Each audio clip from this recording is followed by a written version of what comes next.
Bienvenido a Cambio, Eduardo Pizarro, sociólogo de la Universidad de París, con posgrado en Ciencias Políticas de la Universidad de los Andes, maestría y doctorado en Relaciones Internacionales del Instituto de Estudios Políticos de París, profesor de la Universidad Nacional, experto en el tema militar y en el tema del conflicto armado, pero no solo desde el punto de vista de la academia y la teoría, sino también porque a él le estalló la guerra en su propia casa.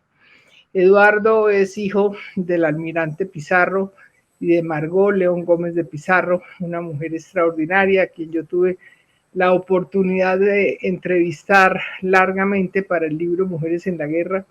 Es hermano de Carlos Pizarro, quien fue jefe del M-19, y tuvo dos hermanos más que fueron guerrilleros, Nina y Hernando. De manera que es una familia muy sui generis, hijo de almirante, hijo de Margot, que también tenía familia militar porque ella era pariente muy cercana de los generales Matamoros, y fueron 5 hijos, de los cuales 3 resultaron guerrilleros. Y además a Eduardo a fines del 99 le hicieron un atentado en que casi lo matan, y fue un atentado cometido por las FARC. De manera pues que nadie mejor para hablar del conflicto armado en Colombia y de la coyuntura generada por el plan de paz total del presidente Petro y por la política de seguridad del actual gobierno. Bienvenido a Cambio, Eduardo. Patricia, mil gracias por la invitación. Me siento muy a gusto de estar contigo y muy a gusto de estar con la revista Cambio. Personalmente creo que el rasgo principal de la idea de la paz total es absolutamente bienvenida. Nadie puede estar en contra del deseo de los colombianos de cerrar finalmente el ciclo de la violencia. En Colombia es probablemente el tercer conflicto armado más prolongado hoy de la historia. El conflicto más antiguo es el conflicto entre la India y Pakistán, que desde 1947, el conflicto entre Israel y Palestina de 1948 y el conflicto colombiano. Entonces, el sueño de la paz y de la paz total es el sueño de todos los colombianos. Sin embargo, yo creo que el signo del modelo de paz total del gobierno Petro es la improvisación. Creo que está pésimamente mal diseñado, y el temor que yo tengo es que no nos conduzca a la paz, sino si no hay rectificaciones profundas del modelo, podamos ver agravado el conflicto interno, es decir, una gran frustración. ¿Por qué dices que está mal diseñada? ¿Qué tiene de mal diseñada la paz total? Yo creo que tiene enormes problemas. El primero, obviamente, es el número tan alto de grupos armados criminales que hay en el país. De acuerdo con un estudio de un organismo internacional, de una ONG internacional que estudia los conflictos actuales en el mundo, Colombia es el segundo país del mundo por el número de grupos armados ilegales existentes, después de los grupos existentes en la República Democrática del Congo. ¿Cómo? ¿Cuántos grupos armados ilegales hay en Colombia? Es casi imposible determinar, pero digamos los grupos que tienen algún control territorial, que tienen una presencia y control territorial en municipios o departamentos, o que tienen vínculos internacionales, se calcula que pueden ser entre 35 y 50. Es un número demencialmente alto, y obviamente si uno hace una negociación de cese al fuego con 5, 7, 8 de estos grupos, es casi imposible garantizar un cese al fuego, porque los otros grupos ante ese cese al fuego van a intentar penetrar el territorio de quien ha firmado para ocupar los cultivos ilícitos o la minería ilegal o el control de las fronteras, y hace muy inviable que esto ocurra. Pensemos, por ejemplo, que el ELN firmase un cese al fuego en el departamento de Arauca, hoy que está confrontando el control del territorio con algunas disidencias de las FARC o con otros grupos armados ilegales. Difícilmente podría hacerlo, salvo que haya una protección del Estado a ese cese al fuego. Pero eso es absolutamente inviable, dada la extensión y el número de grupos armados ilegales. Entonces, ¿qué habría que hacer para enderezar la paz total, a juicio tuyo? Personalmente, pienso que fundamentalmente deberían negociarse con los grupos armados que tienen un ideario político, con el ELN y con las dos disidencias de las FARC, a pesar de que aún... Iván Márquez. Incluidos Italia e Iván Márquez. Incluido Iván Márquez, a pesar de que hay sectores que plantean que ellos ya rompieron, al romper con los acuerdos de paz de La Habana, ya no son actores políticos, sino actores criminales, o por lo menos que perdieron cualquier posibilidad de acceder a una negociación. Pero me parece que es fundamental es adelantarlo con estos grupos. Pero yo insisto, hay un grave problema incluso con estos grupos, porque ¿qué fue lo que ocurrió, Patricia, en el 2016-2018 con las FARC?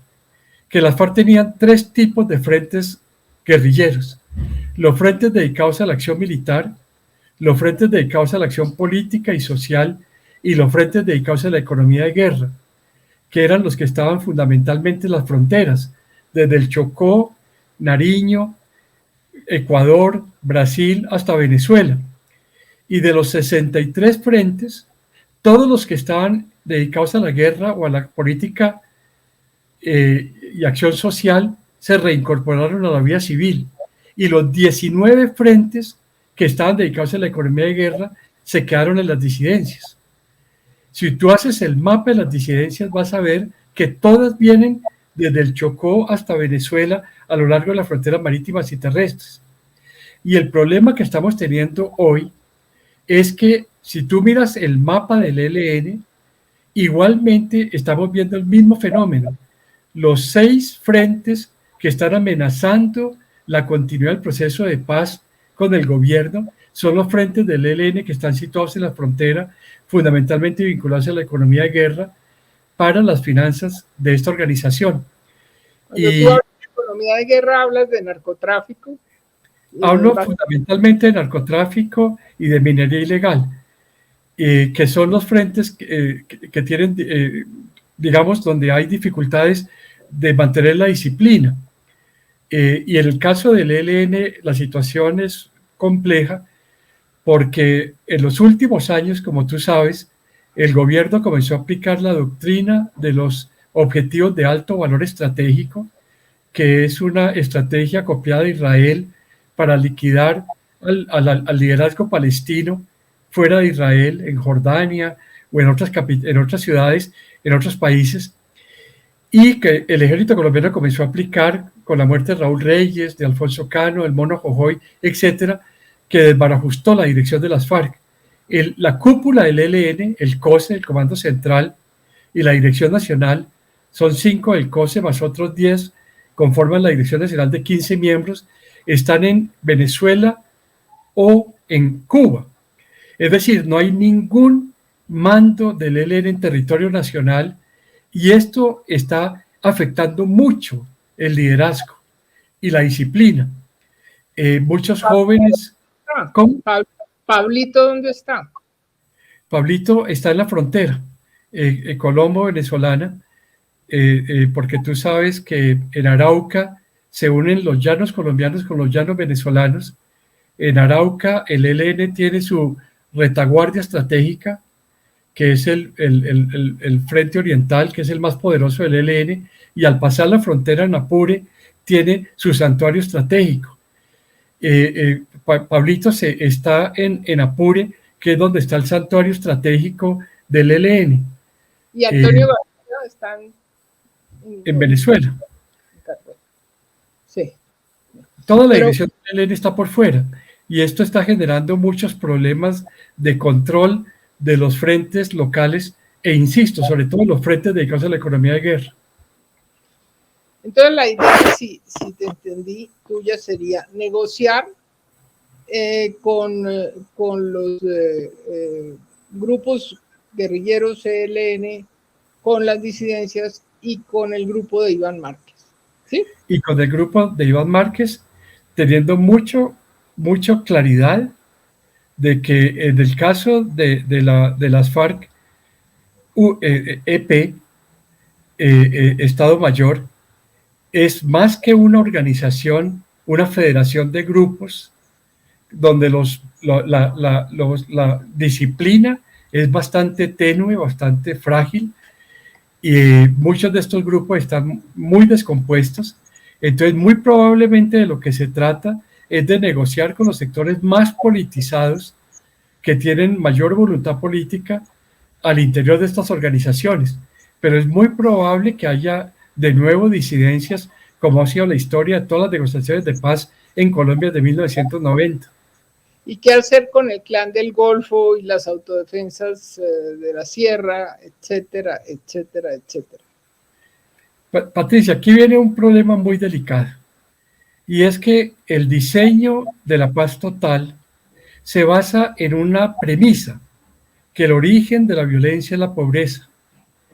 Y los estudios muestran que el origen de la violencia tiene tres orígenes: la ideología, las guerrillas post-revolución cubana, la pobreza que permite el reclutamiento de jóvenes campesinos sin futuro, por ejemplo, pero hoy el motor más importante en Colombia es la codicia, la acumulación de capital. Y si tú no atacas simultáneamente los factores que alimentan desde la codicia el conflicto interno en el país, difícilmente vas a lograr la paz. A mí me tocó, cuando fui presidente de la Comisión de Reparación de Víctimas, trabajar mucho con las Autodefensas Unidas de Colombia. Yo me pasé casi 6 meses en la cárcel de Itagüí, yendo todos los fines de semana a negociaciones con Mancuso, con Jorge 40, con Don Berda. Y yo les pregunté un día a Mancuso, ¿termina el conflicto con las Autodefensas Unidas de Colombia? Y él me respondió, no, termina el conflicto con los comandantes. Los 25 comandantes estamos aquí en Itagüí, pero los mandos medios van a continuar porque el incentivo criminal continúa. ¿Y cuál es el problema? Que tú puedes negociar con la cúpula del Clan del Golfo, que ya están ricos, viejos, cansados, que no quieren ser extraditados a Washington o pagar largas penas de prisión, pero tú no garantizas que los mandos medios disciplinadamente se adhieran, porque ellos les han dicho, es lo que yo sé, que ellos ya están ricos, pero ahora le toca el turno a los mandos medios. Los mandos medios son el dolor de cabeza de todos los procesos de paz a nivel global, en África, en Asia, y vamos a tener en Colombia el problema de cómo garantizar los mandos medios si no acabamos con los incentivos criminales simultáneamente. Estos que están movidos por la codicia, ¿cómo hay que combatirlos? ¿Solo represión? No, hay que combatirlos acabando con los incentivos criminales. Y ahí viene un problema enormemente delicado, y es cómo acabar con el tráfico de drogas. Patricia, fíjate tú, Gustavo Petro planteó la necesidad de una regulación del mercado de la cocaína. Ningún presidente del mundo, presidentes jubilados, presidentes, expresidentes como Zedillo o Santos lo apoyaron, pero ningún presidente en ejercicio apoyó a Gustavo Petro en esa iniciativa. Ningún presidente de América Latina.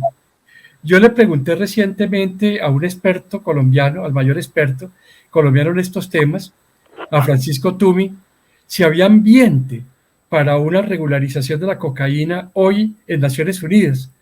Tú recuerdas que Tumi estuvo en Viena casi 15 años en la Junta antidrogas de Naciones Unidas. Y tú me dijo que de los 193 estados que tienen asiento en Naciones Unidas, no llegan a 5 los que estarían dispuestos a apoyar hoy una moción de regularización de la cocaína. Hay un ambiente absolutamente negativo en África, en los países musulmanes, en Asia, en buena parte de Europa Oriental, en muchos países de Europa Occidental, en gran parte de América Latina.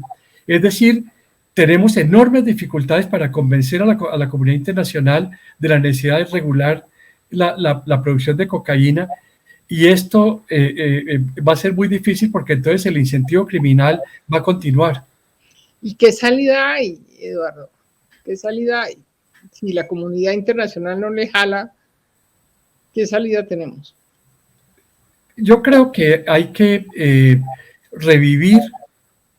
Voy a plantear algo que es muy impopular, pero creo que hay que revivir el glifosato, probablemente no sobre los cultivos de campesinos de 2 hectáreas, pero sí sobre los cultivos industriales. Hoy en día tenemos 240.000 hectáreas sembradas de hoja de coca. Buena parte son cultivos industriales, y esos cultivos industriales, que son los que están generando altos recursos para los grupos criminales, deben ser combatidos con mucha fuerza. Entonces yo creo que tiene que haber una política para la población campesina de sustitución de cultivos muy eficiente, pero al mismo tiempo tiene que haber el uso del glifosato para destruir los cultivos de carácter comercial e industrial. Porque ¿qué hacemos con todos los daños del glifosato que le hace a la salud, etcétera? Eso no está probado. Hay tanto autores que plantean que el uso del glifosato, sobre todo cuando el glifosato es intensivo en su uso, puede afectar a la salud. Pero en el caso de Colombia, donde el glifosato está siendo utilizado de forma menos concentrada, el daño a la salud es muy limitada. Y de lo que se trataría fundamentalmente es de esto. En el año 2016 teníamos 40.000 hectáreas de hoja de coca. La hoja de coca se ha trasladado masivamente al Perú. Y el glifosato ya no se estaba utilizando, porque ya no era posible utilizarlo porque los cultivos estaban muy dispersos, en 2 hectáreas aquí, 2 hectáreas allá. Y era la amenaza del uso del glifosato lo que impedía que en Colombia creciera. Cuando el gobierno Santos cometió el gravísimo error de prohibir el uso del glifosato, pasamos de 40.000 a 240.000 hectáreas. La producción de coca que estaba en Perú se trasladó masivamente a Colombia, lo que los expertos llaman el efecto globo. Fue un gravísimo error del presidente Santos. Sergio Jaramillo lo reconoce. Fue el grave error de la negociación de paz de La Habana. Eso no fue parte de la negociación, pero se tomó la decisión en Bogotá y fue un gravísimo error. Yo creo que eso hay que replantearlo a fondo. Eduardo, cambiando de tema, bueno, es el mismo tema, pero otro ángulo, ¿cómo ves a las Fuerzas Armadas por dentro? ¿Cómo está el ejército? El ejército está, para decirlo en términos no muy duros, absolutamente inmovilizado. ¿Por qué razón? Porque se está planteando un cese al fuego con 7, 8 de los 40, 50 grupos armados ilegales. Entonces, los mandos militares dicen, si nosotros salimos a patrullar y nos encontramos con un grupo armado, no podemos distinguir si es un grupo que firmó el cese al fuego o no lo ha firmado. Si nosotros le damos plomo a este grupo armado y es un grupo que ha firmado el cese al fuego, nos vamos a ver en riesgo de nuestra carrera militar. Si nosotros no les damos plomo a este grupo que no ha firmado el cese al fuego, entonces les entregamos el territorio. Entonces las fuerzas militares están profundamente desconcertadas porque no saben cómo actuar. Y en estos momentos la situación es muy preocupante porque está el patrullaje y la confrontación ha caído dramáticamente. y hemos visto cómo los grupos armados están teniendo presencia en los centros urbanos en forma creciente, está aumentando el número de masacres, está aumentando el número de asesinatos de líderes en el país. Yo creo que hay que tener mucha más claridad sobre cómo manejar este tema, y la única forma de un cese al fuego que funcione es localizando los grupos guerrilleros en zonas donde puedan ser, digamos, protegidas y vigiladas por la fuerza pública, como fue el caso de las FARC, cuando firmó el cese al fuego y se inició el proceso de entrega de armas. Porque imagínate tú un cese al fuego en el departamento de Arauca, donde se pueden mover muchos grupos armados ilegales, tanto los que firmaron como los que no firmaron. ¿Cómo distinguirlos? Yo digo un poco con ironía que la única forma es que las fuerzas militares salgan con un altoparlante preguntando: muchachos, ¿ustedes son de los buenos o de los malos? ¿Nos damos plomo o no? Porque ¿cómo diferenciarlos? Es donde hay más de 40 grupos armados en el territorio. Yo tengo aquí, por ejemplo, en el departamento de Antioquia, para ponerte un ejemplo. En Antioquia tenemos la Oficina de Envigado, La Terraza, Robledo, Pacheli, La Sierra, Caicedo, Los Triana, Clan del Oriente, La Unión, Clan del Norte, Los Caparrapos, el Clan del Golfo. ¿Cómo diferenciar unos de otros? Eso es lo que hace muy difícil el modelo. La locura. Entonces, tu planteamiento es concentrar a los grupos guerrilleros cada uno en un sitio. Estamos hablando de 3, ¿no? De 3 a 6, sí. Bueno, ¿y qué hacemos entonces con el Clan del Golfo y demás? Si el Clan del Golfo aceptara localizarse territorialmente en una zona definida para iniciar su tránsito de las armas al abandono de las armas, haría viable este modelo. La pregunta es, ¿lo van a aceptar? ¿Y los mandos medios que tú decías? Y los mandos medios solamente pueden ser combatidos con eficacia reduciendo los incentivos criminales. Es decir, implicaría una política de Estado para controlar la minería ilegal y una política de Estado más eficiente para controlar el tráfico de drogas. ¿Cómo ves las relaciones entre el ejército y el gobierno del presidente Petro, entre el ejército y el ministro de Defensa y el presidente? Yo veo que nosotros tenemos unas fuerzas militares profundamente civilistas, en el sentido de que no aspiran a tomarse el poder político. La idea de un golpe de Estado contra el primer gobierno de izquierda en Colombia no es cierta. Colombia solamente ha tenido en el siglo XIX un gobierno militar, el gobierno de Melo en 1853, que duró 8 meses, y en el siglo XX Rojas Pinilla y la Junta Militar de Gobierno durante 5 años. Colombia, después de Costa Rica, el segundo país de América Latina que ha tenido menos gobiernos militares y menos años de gobiernos militares, lo cual es sorprendente. En Colombia no hay ninguna tradición de golpes militares y eso va a continuar. Y eso es un elemento importante a considerar, la tradición civilista del ejército colombiano. Sin embargo, ese ejército está en estos momentos muy desconcertado, porque no hay en estos momentos una política de seguridad clara. Tú sabes que al comenzar el gobierno, de los gobiernos anteriores de Uribe, de Santos, de Duque, hubo un documento de seguridad nacional y de orientación a las fuerzas militares. Y lo que a mí me comentan los miembros del ejército es que ellos tienen que tratar de adivinar qué es lo que el gobierno está planteando, porque no hay claras directrices sobre cómo actuar.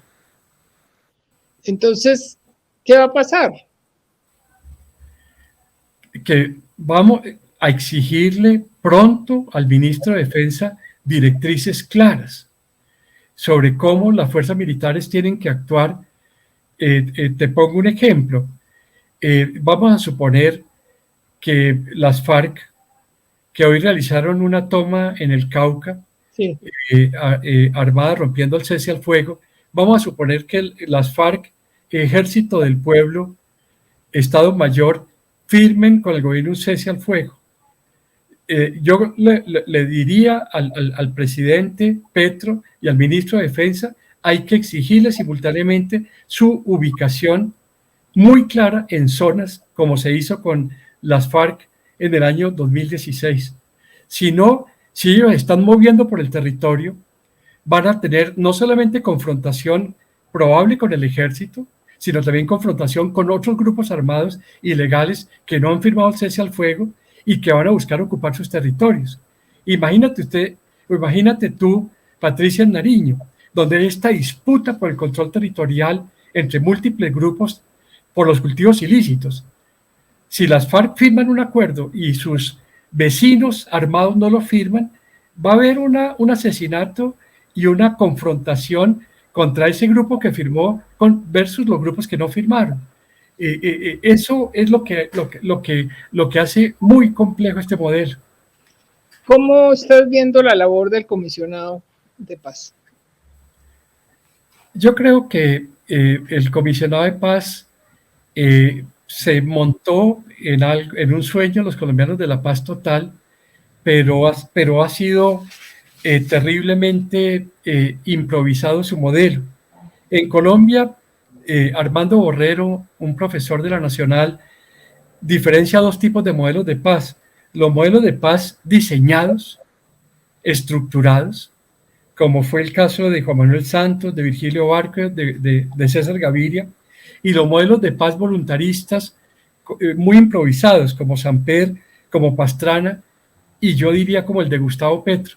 Los modelos de paz bien diseñados, con expertos internacionales colaborando en el diseño, han tenido éxito. Los modelos de paz voluntaristas e improvisados han sido un fracaso. Yo creo que aquí se requiere pasar de un modelo de paz voluntarista e improvisado a un serio diseño del proceso de paz, que es lo que todavía no vemos. ¿Y al ministro de Defensa cómo lo ves? Para serte muy sincera, yo creo que es un hombre valioso. Lo demostró en la lucha contra el paramilitarismo, lo demostró como funcionario de Naciones Unidas en Guatemala contra la corrupción, pero me parece que no estaba preparado, como muy pocos ministros de Defensa Civil lo han estado, para el cargo que ocupa. Yo creo que él hubiera sido un extraordinario ministro de Justicia. Uno de los problemas que tiene Colombia es que no hay un instituto de estudios estratégicos que prepare civiles para los temas de defensa nacional y de seguridad nacional. Entonces, estamos permanentemente nombrando civiles en este cargo que no tienen la formación suficiente en un tema tan complejo. Y yo creo que con el actual ministro de Defensa se está repitiendo este vacío. Ojalá que rápidamente logre llenar el vacío de formación y demuestre que tiene un conocimiento más sólido en los temas de defensa y seguridad nacional. ¿Y a ti no te gustaría ser ministro de Defensa? A mí estoy feliz en mi casa dedicado a la lectura. Eduardo, ¿cómo ves a la policía? Estás planteando un tema extraordinariamente difícil por lo siguiente. La policía está en estos momentos fundamentalmente bajo el Ministerio de Defensa y la cuestión es que estamos requiriendo una policía de carácter civil. Y el tema complejo es que Colombia no es Suiza. Entonces, una policía civil en zonas rurales donde hay grupos armados ilegales con armas largas sería un riesgo de masacre, que masacren a los pobres policías. Entonces, en las zonas donde hay grupos armados organizados, no podemos tener una policía civil con un revólver. Tenemos que tener una policía con formación militar y con armas largas. Entonces, el modelo de trasladar la policía, como se está diciendo al Ministerio de Justicia, a una policía puramente civil en un país con 50 grupos armados ilegales, los masacran. Si hoy los están masacrando, los puestos de policía en muchas zonas rurales, con pipas de gas y con otro tipo de armas artesanales u otras, imagínate tú una policía civil en estas zonas rurales. Entonces yo creo que nosotros tenemos que crear un modelo distinto. Tenemos que crear una policía civil en los municipios de más de 25.000 habitantes, una policía rural con formación militar en los municipios de menos de 25.000 habitantes y un ejército, una fuerza aérea y una marina que en forma creciente vayan yéndose a su función de defensa nacional y de control de las fronteras. Mientras que Colombia tenga fronteras tan porosas, fronteras tan inseguras, tan fáciles para el tráfico de drogas y de minería ilegal y de contrabando y de tráfico de personas y otros, va a ser muy difícil debilitar los grupos armados ilegales. Entonces necesitamos repensar el modelo de seguridad nacional y de defensa nacional. ¿Y qué hacer con la seguridad ciudadana en las grandes ciudades, que es uno de los problemas serios? Uno ve la situación de Barranquilla, por ejemplo, la extorsión, las masacres, eso es terrible. Y en general en las ciudades la cosa está muy complicada. Sí, sí, yo personalmente creo que tenemos que fortalecer la policía y no tener una policía completamente dispersa en todo el territorio nacional, porque la hace muy ineficiente. Necesitamos concentrar los 200.000 hombres de la policía, fundamentalmente, insisto, en las ciudades de más de 25.000 habitantes para mejorar la seguridad urbana y al mismo tiempo darle al ejército y a una fuerza especial que puede ser una Guardia Nacional como existe en Canadá o en Francia, una Guardia Nacional, los municipios rurales para el control del territorio en estos municipios tan vulnerables, y esto nos permitiría mejorar mucho la seguridad urbana. Pero sí hay que rediseñar la forma como están distribuidas las fuerzas del ejército, la Fuerza Aérea, la Marina y la Policía Nacional para mejorar la eficacia de la seguridad en el país. ¿Cómo viste tú la barrida de generales en la policía? Bueno, y en el ejército, pero en la policía, digamos, que fue más fuerte. 50 generales fue absolutamente un error. Salieron oficiales extraordinarios, oficiales que no tenían ninguna investigación, oficiales que no estaban siendo cuestionados en derechos humanos. ¿Estamos hablando de la policía? De la policía y del ejército. ¿Y cuál es el problema? Que para ascender a ciertos miembros de la policía o del ejército había que salir de los que estaban, de los de mayor antigüedad. ¿Y qué es lo que tenemos hoy en día?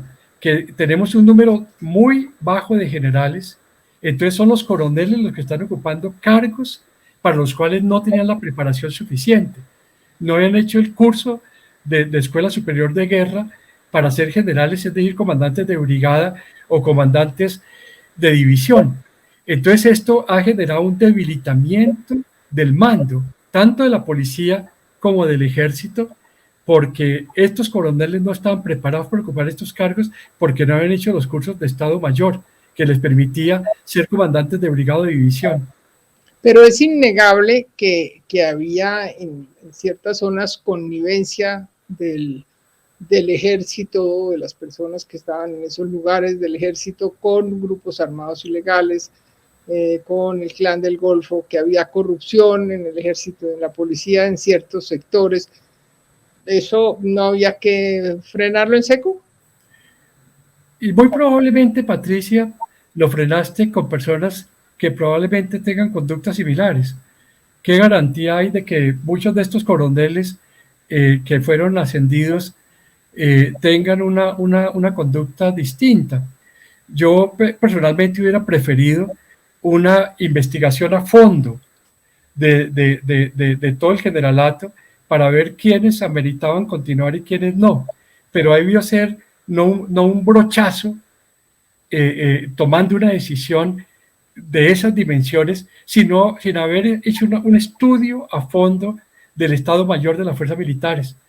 Yo que llevo tantos años siendo conferencista de la Escuela Superior de Guerra, te puedo asegurar que muchos de los oficiales que salieron eran oficiales extraordinarios, por su formación, por su ética, y para ascender a otros tuvieron que salir frustrando su carrera militar.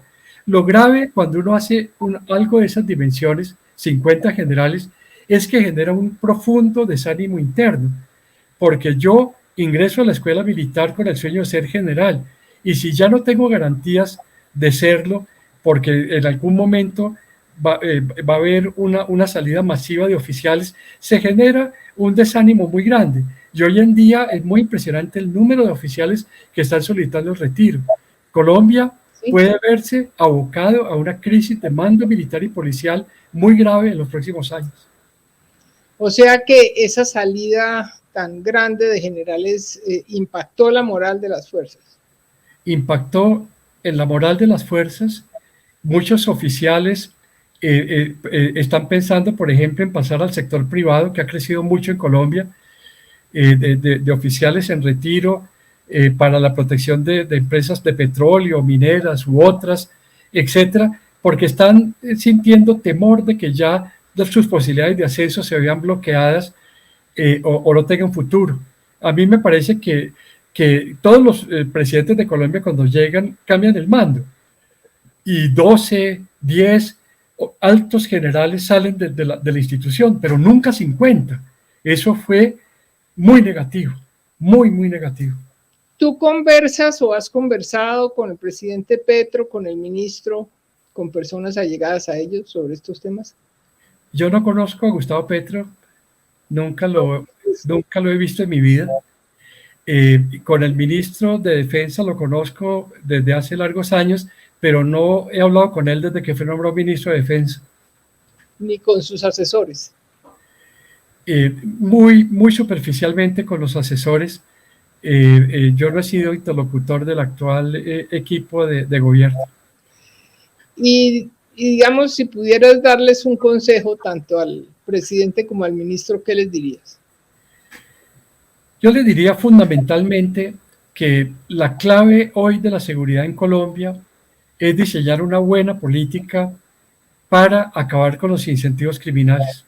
Yo creo que hay que pensar muy a fondo cuál debe ser la política antinarcóticos y cuál debe ser la política para reducir los ingresos provenientes de la minería ilegal, en primer término. En segundo término, me parece urgente diseñar una política de defensa y seguridad nacional que permita redefinir el rol de la policía y redefinir el rol del ejército, la aviación y la marina. Fíjate tú, Patricia, un solo dato. El mar territorial de Colombia en estos momentos es alrededor de 900.000 kilómetros cuadrados, es decir, el 80% del territorio terrestre de Colombia. Y la Marina colombiana no tiene capacidad de controlar algo de esas dimensiones y por consiguiente el tráfico de drogas o de minería ilegal por los dos mares de Colombia. Colombia es el único país bioceánico de América del Sur con extensas costas en el Atlántico y en el Pacífico. Necesitamos fortalecer la Marina para poder controlar las economías de guerra. Entonces, yo lo que creo es que necesitamos un gran rediseño de los temas de seguridad y defensa nacional. ¿Y qué consejo le darías al comandante de las fuerzas en este momento? Al comandante de las fuerzas, sí, sería fundamentalmente, creo que valdría la pena hacer abrir un debate nacional con expertos, nacionales e internacionales, para ver cómo Colombia, con el presupuesto de guerra actual, con el número de hombres que tiene, puede mejorar la seguridad nacional. Tú sabes, Patricia, que Colombia es el tercer país más complejo geográficamente del mundo, de acuerdo con un estudio de la Universidad de Harvard. El país más complejo del mundo es Afganistán, el segundo la República Democrática del Congo y el tercero Colombia. Colombia tiene un territorio enormemente complejo y que requiere un gran rediseño de los modelos de seguridad, porque si no, la presencia territorial del Estado va a continuar siendo muy deficiente y las fronteras de Colombia van a continuar siendo muy porosas. Te pongo un ejemplo. En estos momentos hay 310 fronteras terrestres en el mundo.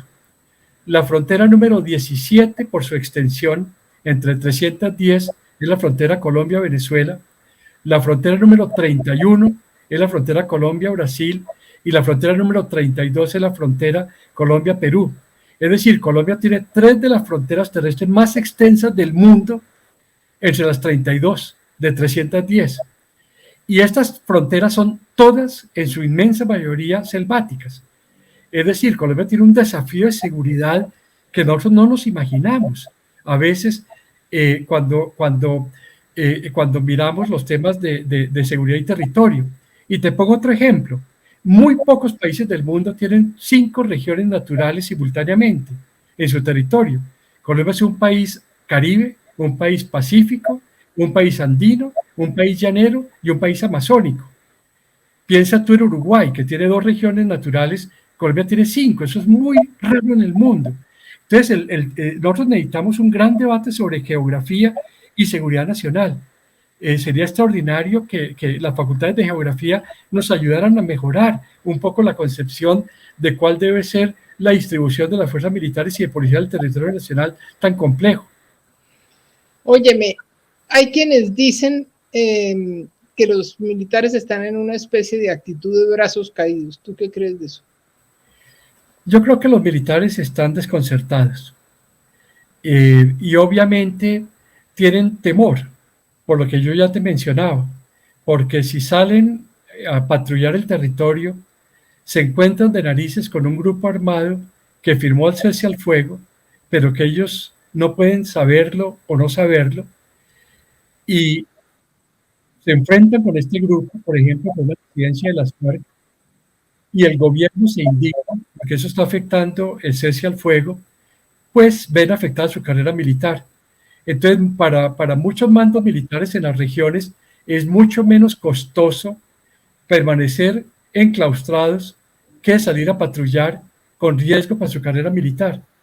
Porque, insisto, los ceses del fuego eficientes son aquellos de los grupos armados se localizan territorialmente. Pero si andan patrullando, andan por los caminos, los riesgos de confrontación son enormes.